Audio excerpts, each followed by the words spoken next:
Hello, and welcome to the Outpost Frequencies, brought to you by the Last Movie Outpost.com. We have been talking about all kinds of things, but one thing that we haven't really mentioned is Seth MacFarlane's The Orville, which has just finished season 3 on a channel in America. I forget which one. Hulu. Hulu, there you go. They moved it to Hulu. Used to be on Fox. Okie doke. So there we go. But yes, The Orville has been a fantastic season this season. It's been on once a week. I've been lucky enough to use a VPN to watch the episodes, and I have loved it. Yoda, what's your take? I sure as hell have been enjoying it more than New Trek. I love the meme where it's like that moment when you realize that parody Trek is better than actual Trek. Yeah. Because again, I mean, just to sort of mention this, I mean, when I first heard about it, I thought it was going to be Star Trek, but sort of like in Family Guy in space. But then when I actually watched it, yes, there were jokes and everything else in the first season. We've spoken about this. The first season, there are a few jokes and quips and everything in here, but then it sort of calmed down a bit through episode 2 and then episode 3, season 3, and how it has just become a fantastic series of Star Trek. It's genuinely one of the best sci-fis I've seen in many years. Yeah, I'd agree. I would say the first season there was too much of the Ed and Kelly breakup, the Bickersons kind of thing going on. Because it kind of, again, it was kind of forced as well. The whole, the captain's there, but then he's got, I know obviously like the first mate and everything else, but it was them together, and it was kind of like, if they were in a relationship that broke up, would anybody put them on the same ship together, type of thing. They kind of explained that. It was fine. Yeah. It just, as it went on, as they got past that, and MacFarlane turned down his predilection for making silly jokes all the time. And not to say that there wasn't humor in the third season, but it felt more Trekky, I guess. Yeah. Trek style humor, more situational, more just toned subtle. down. Yeah, subtle, yeah. Yeah. So let's give this everything we got, and may the force be with you. How was that? Perfect. And I think it worked better. There's a lot of people say, hey, this is supposed to be funny Trek. It's not funny anymore. It's like, the truth is, I mean, it found its own voice. Yeah. And I think it did pretty well. There are moments that I mean, it is 2022, so there are some political things in there that I've raised an eyebrow at or I've disagreed at, but it's all palatable. It's nothing like what I have to endure with Discovery or with Picard. See, I mean, with Picard, and I think Picard I gave one episode, and the Discovery and Strange New Worlds, I've not gone anywhere near them. Just not interested me at all. But the Orville, like you say, does deal with some political stuff, and we're going to get to one of the episodes where I'm going to read Matty Eggy's response to it, because I do strongly disagree with it, but we'll get there. If you haven't finished The Orville, we will be talking about spoilers. So I know it's now going to be coming to Disney Plus over here in the UK, and I'm assuming America as well, but I mean, if you haven't seen it yet, we are going to be discussing some mild spoilers, so just be prepared.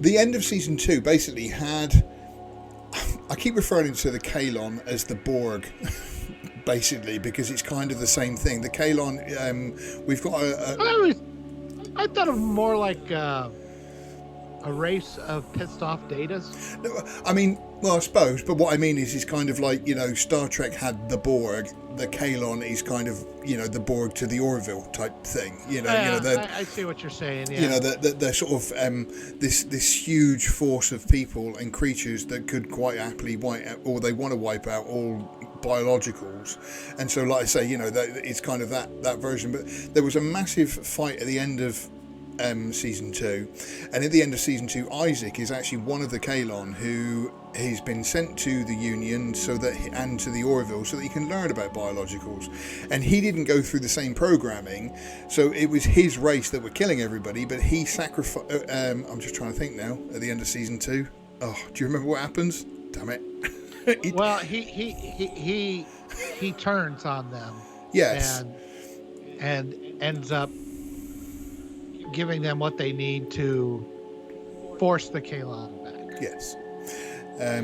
I mean, we don't have to get into various plot points to a certain extent. Well, I mean, we could talk about some individual episodes. That's I'm all. curious. I was introducing it. Thank you very much. Being Yeah. professional. I'm sorry. By episode 1 was called Electronic Sheep, and that was about Isaac sort of trying to go through the reasoning of what had happened at the end of season 2. Thank you. And so, because again, we're going to talk about spoilers here. In this season, He's such a woman. he deems. Did you just assume my gender? Yes. We didn't introduce ourselves that way, did we? I refer to no. But in Electronic Sheep, Isaac is trying to deal with what happened, obviously at the end of season 2, and he ultimately kills himself because of his guilt. Well, guilt would presuppose a feeling. This is And true. what I find fascinating about Isaac is he has desire and he has motivation, but it does not appear to come from feeling. And this was something that even Data on Next Generation, it was something they never. You kind of got a feeling that he had some kind of feeling or something, or something was motivated through feeling. They did a great job. Don't get me wrong, but with Isaac, they've taken that to the next level where everything is a calculation. And the thing I'm trying to understand is that if everything is a calculation, how does he decide between positive and negative if he doesn't have any feelings? Like you and I have feelings of love, of guilt, of understanding, of compassion. And that's what motivates us to do right or wrong. I'm getting philosophical. Yeah. But Isaac doesn't have that. And they make it very clear that when he makes his decisions, he makes them purely on some sort of mathematical calculation. When he decides to kill himself, he looks at it from, okay, the crew of the Orville is having problems with my presence. Claire's children have even more problems with my presence and are frightened of me. Therefore, the logical assumption is that I should remove myself from the equation and deactivate myself. Yeah, it's always a kill myself. Yeah. Now they have some sort of magical MacGuffin that gets him back, brings him back, which I was kind of I wish they'd let that fizzle for a couple of episodes or something, but that's okay. But it had an emotional effect on the crew. But why does he make these decisions, these motivations? And they never really ask him. There's kind of times like, why do you do this? It would be interesting to see. And I think it was because it's a very difficult question to answer and not bring some sort of emotion into it, right? I mean, I hear, because we as organics, we have no other calculation for our motivations. I mean, I think personally you're reading too much into that the way I saw it was Isaac, like you say, that it was kind of a lot of people were upset and angry at him, and so just remove myself from the situation. I don't think he right, but I'm saying I'm looking deeper at Isaac's motivations as a being with zero emotional motivations. I mean, I'm not. This is not a criticism. I find it fascinating. I think it's great. Right. I think it's a great way to think. It's forcing me to think in ways outside of my own emotions. You know, and if I had no emotions, why would I make these calculations? Why does he care so much for Claire and for the boys, her kids, when he has no emotions? Why are they important to him? He says that he made an error once. The reason why they're so important to him because he made an error once when she was not in his life. He made a miscalculation, which is impossible for him, and he cannot have that happen anymore. So naturally, logically, he needs her in his life. That's the best solution. Yeah, that's the best solution, but in his own way, that is love. Yeah, I suppose, like you're saying, in a robotic way. Let's not get. Oh yeah, think about it. It's like, how many times have you watched a romance and the guy's like, I can't think, I can't sleep. I can't. You're glitching out. Yeah, that's right. In your life. Take the batteries out your arse and put them back in again, and just turn yourself off and on again. This is all pure unadulterated compliments and love of how they've written this character and how they've done how they worked this tightrope and made me think.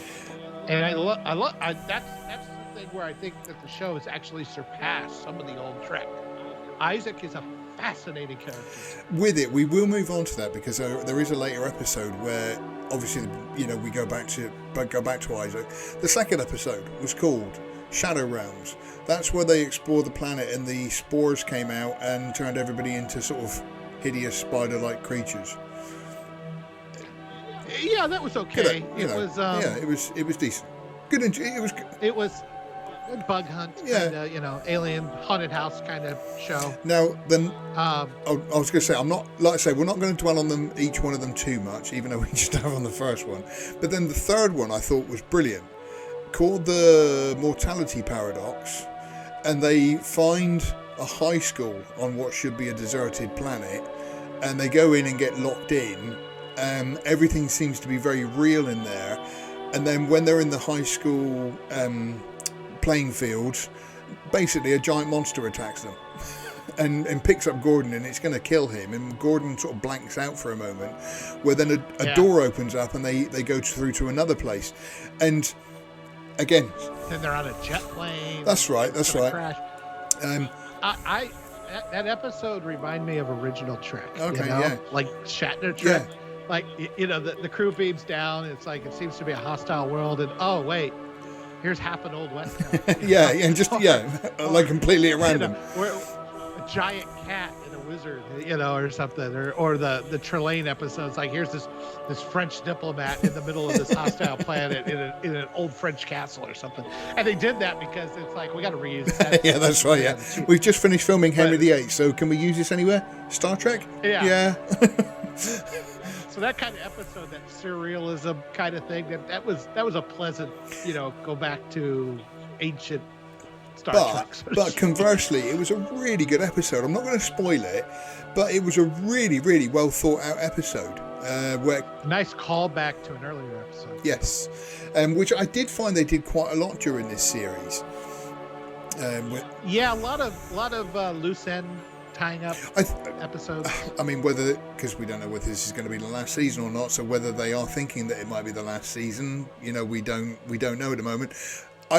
The callbacks were kind of nice, but at the same time I kept recommending Orville to people, and I kept saying, you've got to watch seasons 1 and 2 though for season 3 to make any sense. Don't just jump straight into season 3, because it does come back in to a certain extent. I don't think it's any worse than Next Generation. Yeah, okay. Like Worf gets discommendation, and then a couple seasons later, there's a Klingon Civil War, and he has to deal with that. And then they'll reference it here and there. There'll be things in the past that they'll reference here and there. But it was, the episodes are generally. This is the kind of thing I like probably the most about each episode is its own story, yes. And it may reference something in the past, but that doesn't make the episode less enjoyable, although it helps to know a little bit of the history. I mean, speaking of that, the next episode, which was called Gently Falling Rain, is the one where they try to form an alliance with the Krill. Because of the whole Kaelon invasion, the more groups that can work together, the better chance they have of defeating the Kaelon. Now, this episode split us because, for me, there was like a proper holy shit moment, and I genuinely remember my jaw hitting the floor at it. I said it on Twitter at the Orville, and I had loads of likes from people sort of saying this. You're talking about the kid? Yes, basically. And to me, that was brilliant. Again, coming back to an older episode and everything else, but you weren't a massive fan of that particular episode, were you? Well, I just, again, still better than anything of New Trek. But there's a lot of weird mixed messaging in that. Clearly, Talea is a Trump figure. He brings in a lot of stuff about fake news and things like that. Although he seems to be endorsing that there is fake news and we need to be better at it. And then he does almost, I don't know if he does a pro or an anti-abortion moment in it. Which I guess is the good part about it. It's like you don't know exactly which direction he's going with these things, and you can draw your own conclusions, which is that's good. As opposed to, yeah, this is wrong and we agree with this and you're going to agree with what we're saying. Yeah. It was kind of an open-ended, because like you say, I couldn't quite decide whether it was pro-abortion or not, because it kind of it presented both sides quite equally. A little bit it did, but it's the way it presented both sides, but it presented them in a very weird, contradictory manner that didn't make sense to me. Okay. It's like I don't. Like, if you do bring both sides, you say, well, I can see where this one person is talking. I can see where this one person is saying. And, give me some things to think about. But the way he presented it was like, well, the one side is against it, but the way he's coming across, he's like, he's for it. It doesn't make sense, And I'm like going, I don't understand what the motivations are. So it just kind of fell apart for me. And I think he was taking jabs at Trump. I think he was taking jabs. I know he's a big conservative, whatever that means these days. But I don't know what he was exactly trying to say in that show. So it was very muddled. We will come back to that later, because again, I don't want to say I don't see the politics. I mean, sometimes I do, but kind of because I'm not big on politics. There are things that I think I seem to miss that you guys seem to pick up on, and so for me, that just made it more enjoyable. And like I say, we'll come on to Eggy's comments later on. Ignorance is bliss, baby. Yeah, I mean, ultimately, if you want to say it that way, yeah, it is. The next episode was A Tale of Two Topas, and this was the episode. This is anti-trans as far as I'm concerned. Again, it's kind of basically the Mocklans. Topa is a Mocklan, and their society is ruled by the males, and any females that are born, they are gender altered at a very well. Oh, go on. It's worse than that. It's like they're an all-male society. See, the Mocklans fall apart as a fictional race, in my opinion, because the males reproduce with each other. Yeah. So the whole point of having a dichotomy of the sexes is for reproduction. Yeah. It's the only reason we do it. If there is no dichotomy of the sexes and reproduction just happens, but there's no characteristics between one and the other, either one could lay an egg, either one could do whatever, then the idea of being a female doesn't make sense. Yeah, I see what you're saying with that now. Because like I say, I hadn't looked at it that way, because I mean, like you say, yeah, I hadn't looked at it that way. I mean, I liked the idea of the Mocklans, how they just all became male and stuff, and didn't have an issue with that. We still have cultures on Earth today which still think the males are the most important and the females are treated, badly. But this is supposedly a race that shouldn't even understand the concept of two sexes. So it's like amoebas, Yeah. The amoeba doesn't have two; they just divide. There's no male and female amoebas. Right? It's kind of one of those. I'd say then it's kind of one of those things where you get plot holes in movies every now and then, and so you kind of have to just sort of go, I kind of need to overlook it, because if you overthink it, it's just not going to make sense. Well, I mean, I think I came up with a pretty good solution for it. Just saying that there used to be two. There was a war. The males won, and they did and during that war, they did some genetic enhancement, or possibly just evolutionary. They were able to mate with each other, and there were no more females. And now nature is reasserting itself, and females are starting to be born. But they want to keep it in all male. But but they don't want that. So they're that's the storyline I would take, because it's the only one I can think of that would make any sense. Because from a natural standpoint, it doesn't. It's like I say, picking it to pieces. Annoyingly, because I really like that episode, but now that you've pointed that out, I can understand your reasoning now. Because, like I say, because I'd forgotten the fact of how they became pregnant and everything else. And so she's born a female. Yeah. Let me tell the episode. Yeah. She's born. They have a kid. Clyden and Bordas have a kid. Kid's born female. There's a big thing, and they turn her male. Yeah. But at a very young age as And well, then- isn't it? I mean, it's, she's a Yeah. baby. So then, as she's grown now, not grown, but she's, prepubescent, just around puberty, I guess. And she's just very unhappy, or he's very unhappy. And then they figure, he finally gets told the truth, and she's like, well, put me back to the way I was then. And like, why did you do this? No wonder I'm so unhappy. You've raised me differently than what I am. Now there is this. It's not Kinsey, but it's a doctor like him, one of these fathers of gender studies, who did this to two twins. Yes. One of the twins was born.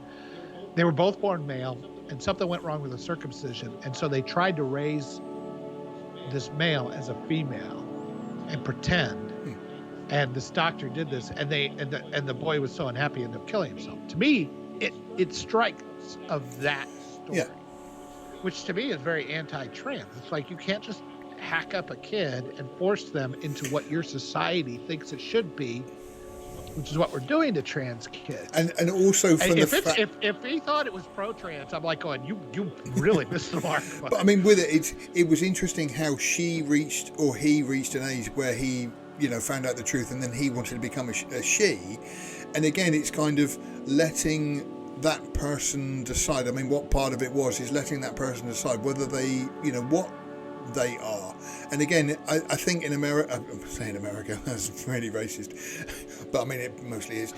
But I mean, the race of America. Yeah, but I mean, a lot of people do seem to be raising their kids. I mean, even from the fact that sort of like, I know I'm giving birth to a boy, but it's going to be raised as a girl, and you're just thinking, right, what, whose decision is that? Well, that's your decision, and not the person. You say that a person should be what they choose to be. Okay, yeah, I get that, but she was born a certain way. She just wants to be the way she was born. Yeah, no, that's what I'm saying. Right. This is gender dysphoria that was forced upon her from the very beginning, not like natural. So it's almost like saying, if you do this to kids now, you're going to mess them up. You're going to mess them up, and they're going to want to be who they were, but. Unfortunately, with our level of technology, it ain't reversible. These can glue back on, right? Yeah, I sneezed and it popped right off. But again, it was difficult to tell in the episode, like you say, whether he was for it or against it, because you can again see both sides of the argument. How both Topa. Well, I look at it from what is presented to me in the story. Right. The story, person was born a certain way. You artificially changed her. And when she grew, she knew that she was wrong because the politics of the society forced something on her, which is what is happening now. Yeah, absolutely. For many of these kids, especially these, they're getting them in schools and everything. So that to me is an anti-trans message. Yeah. This is the way you presented it, man. I'm just going by what you presented. Yeah, absolutely. Like I say, the whole episode was done so I could see both sides of the argument. And it was like I say, nothing was particularly rammed down your throat of which is right and which is wrong. It was like you say, here is the evidence. What do you think is best? I will say, politics aside, all that kind of stuff. As far as storytelling goes, the storytelling in all these episodes is generally pretty excellent. Yeah. You understand why people are making the decisions they are. You may not agree with the premise, let's say.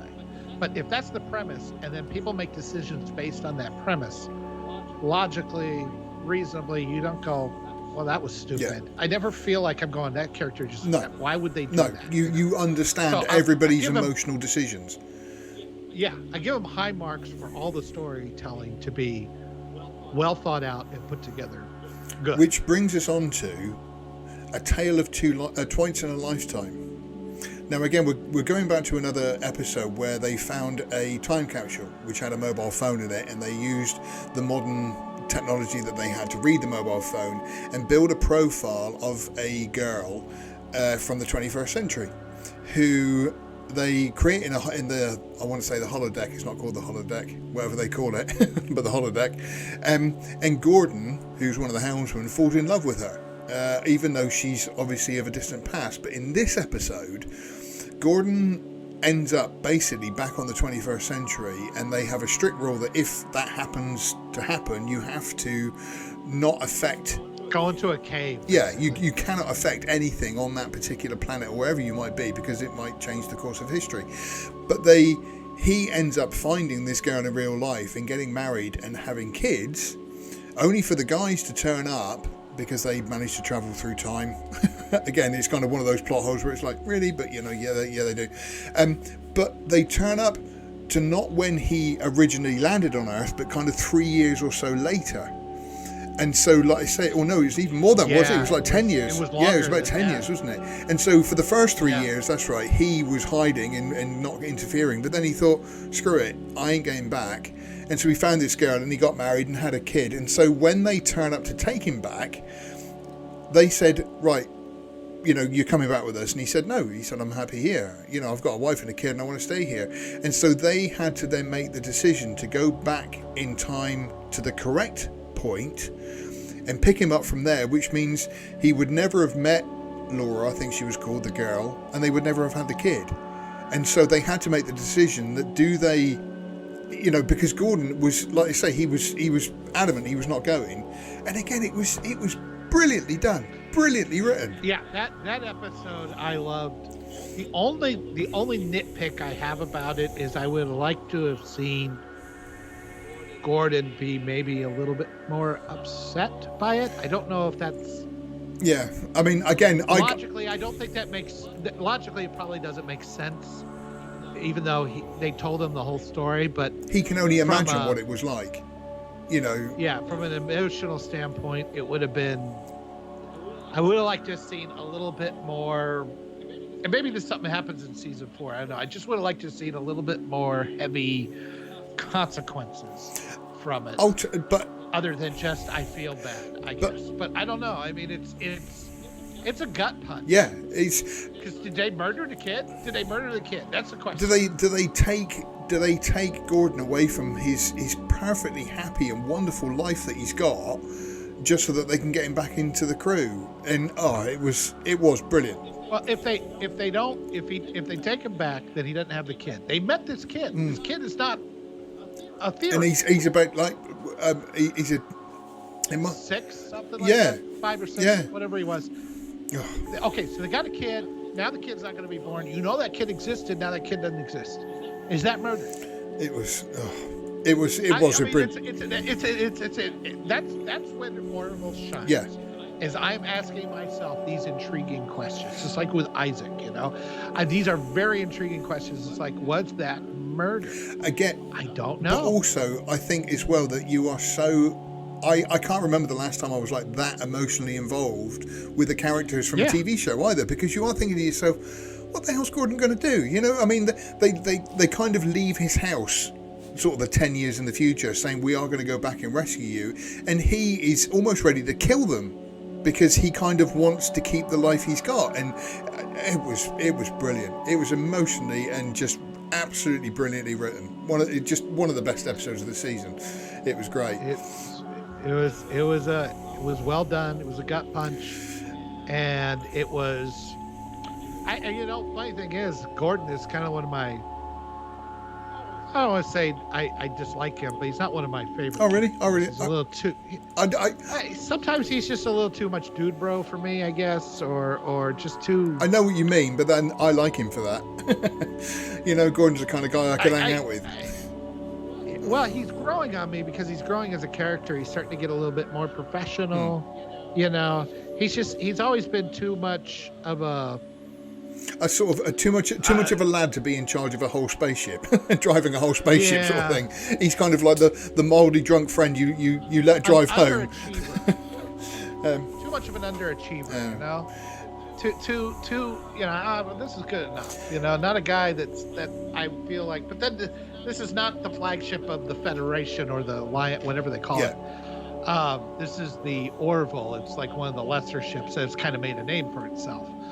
So I get why he would be on that ship. But I mean, making him that character, I think the dude, Scott Grimes, he did a great job in that episode. So I'm pleased. The next episode 7, was from Unknown Graves.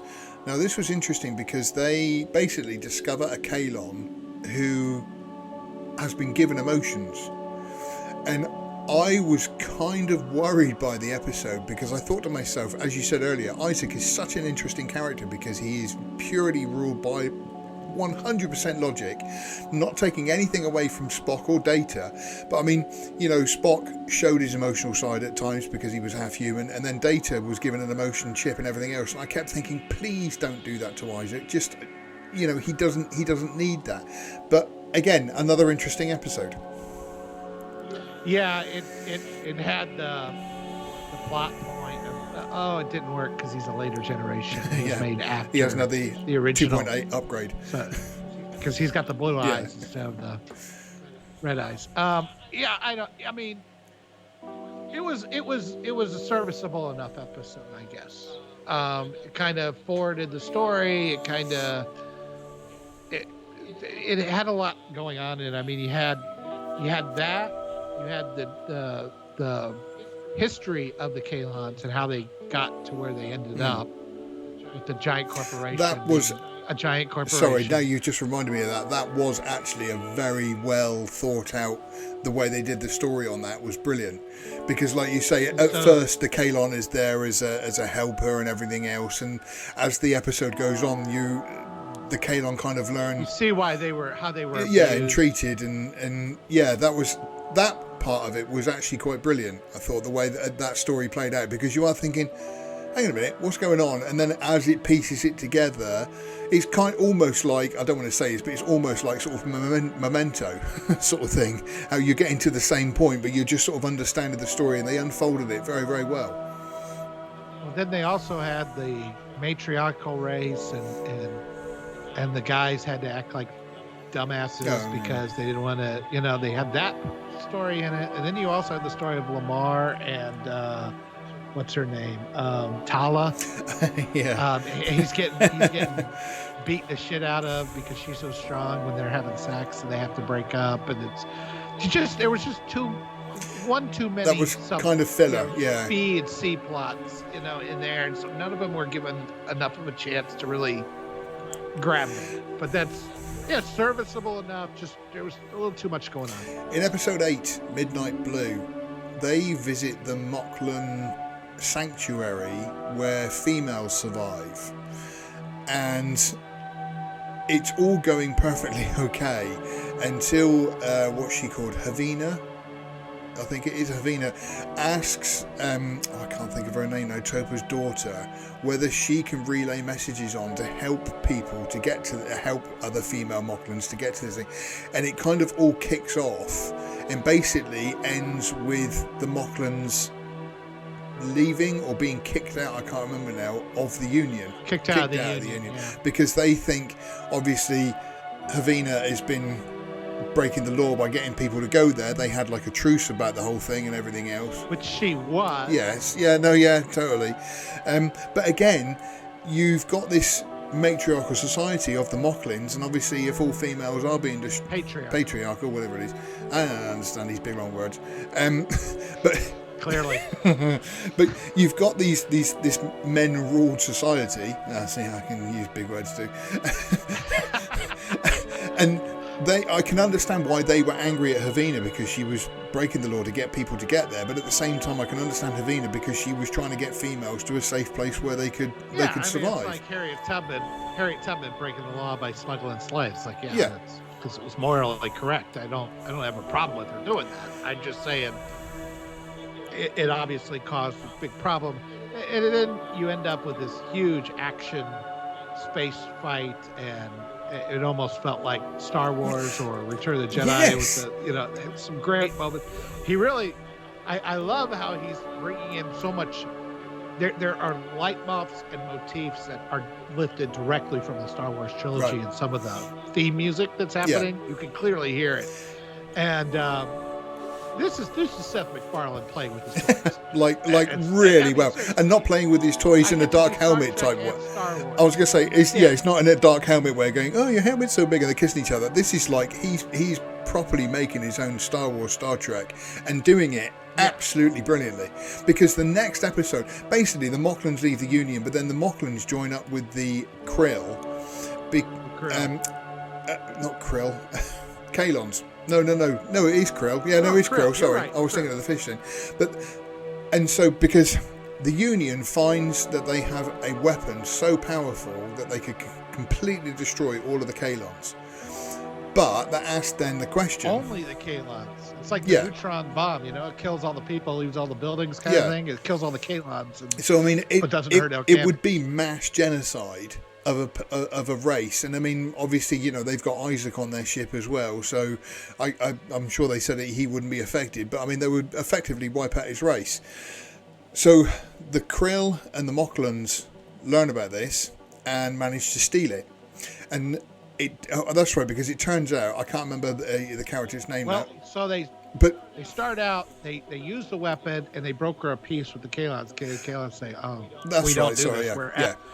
And then... So they form an alliance. Sam from Cheers gets the weapon. I was going to say Ted Danson, but right, okay. But yeah, because they have such a devastating weapon, the Kalons realise that they've got no choice but to surrender and to form an alliance, to sort of say, you know, we would prefer to try and be equals with you as opposed to, you know, complete devastation, and they've got no other choice but to trust them. But then, Ted Danson, not Sam from Cheers, steals the device and gives it to the Moclans and the Krill, who then just want to go ahead and use it. And so then they have to invade, I forget where it is now, but it's like a secret planet, and it's surrounded by like a complete armada of Moclan and Krill ships. And the Union knows they're never going to get in there on their own, so they go to the Kalon for help. I thought this was brilliant, absolutely brilliant. I'm going to read Eggy's comments badly, because I always read badly. Now, Eggy would like to say wasn't a fan of this. Now, he said it was called Domino, the episode. I enjoyed it until the Domino episode. Spoilers. The Union makes enemies of a former ally, I think he's meant to put, the Krill, because the people were voted for a leader who wanted to put their people before others, in brackets, Trump.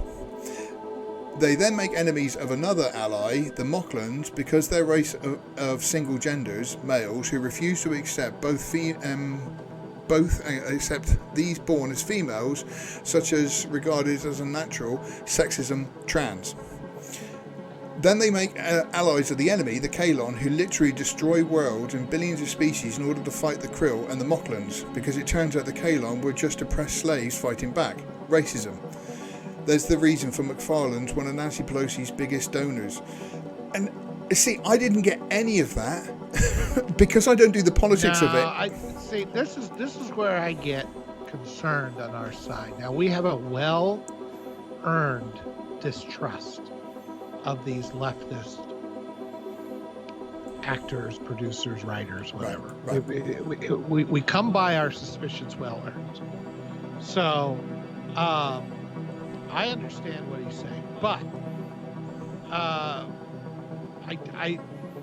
doing my best to try to take things at least face value within the confines of the story, and not.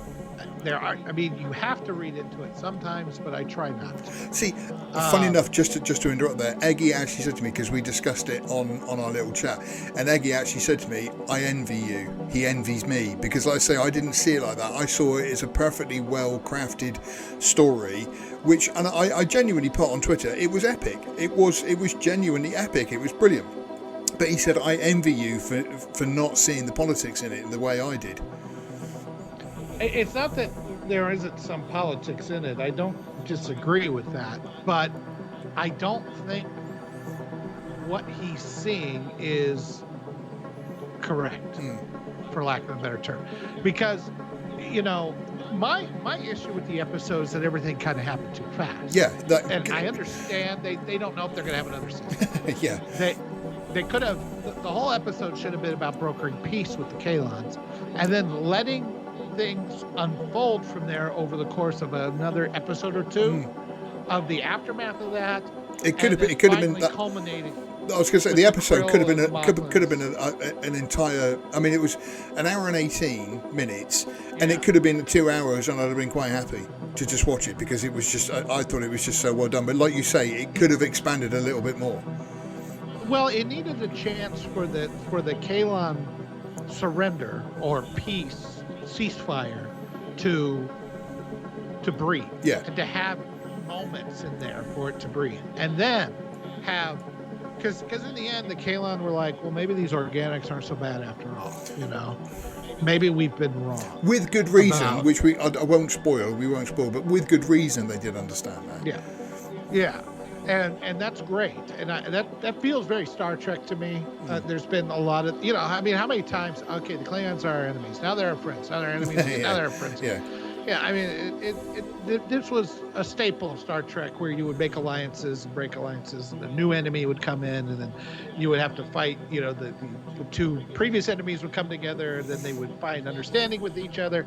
All of that is fine. That's fine. I like it. I just think, and I don't really blame them for this. They don't think they're going to get another season, and so they have to wrap this stuff up. So they put it all in one episode. I would have liked to see that spread out a little bit longer, but that I don't blame them. Otherwise, yeah, I thought what they were trying to do was fine, was good. The end of the episode, the whole last, I don't know, 10, 15 minutes, 20 minutes, felt like Star Wars. Like proper Star Wars, not Disney Star Wars, proper Star Wars. I was genuinely blown away and on the edge of my seat. It was really, really well done in there. So the last episode, then we haven't discussed. We got to wrap this up. I know. Go on, we've got wherever we can be ever so quick. The last episode, kind of, if it is the last episode of the last series, it's kind of wrapped everything up nicely. I think that it did. I didn't feel like it was a kind of a meh episode. I mean, it's the wedding. I mean, with it, they injected that a lot more humor in it this time round, which I think they kind of needed to do just to sort of, last week's episode was the penultimate episode was so tense. It was kind of just like, let's leave it on a nice happy ending and everything else. So again, I wasn't massively blown away by the end of it, but the entire series 3 has been just phenomenal TV.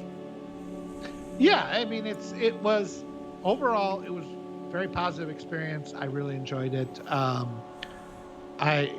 There's missteps and things I could talk about. I mean, some of the premises that they'd already set up in the previous seasons I have problems with, but overall, the Orville was, it's got its 3 seasons and it's gotten canceled.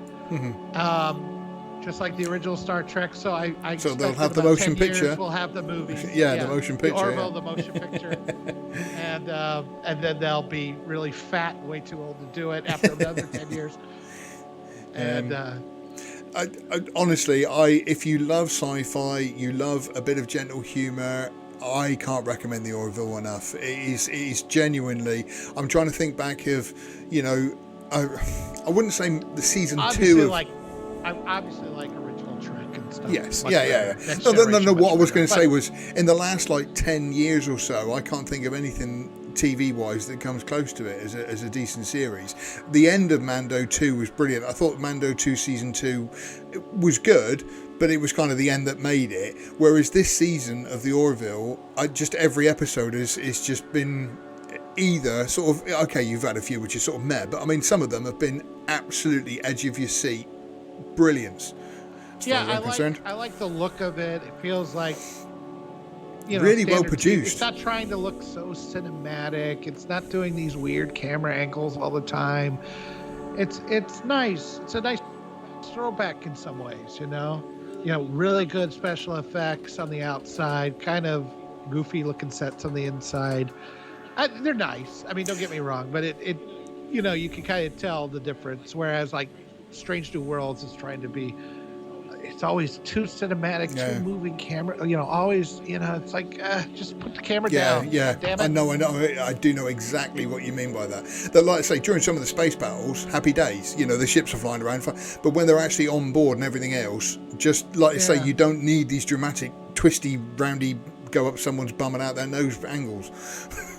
So, golf clap for you, Mr. McFarlane. Very much appreciate it.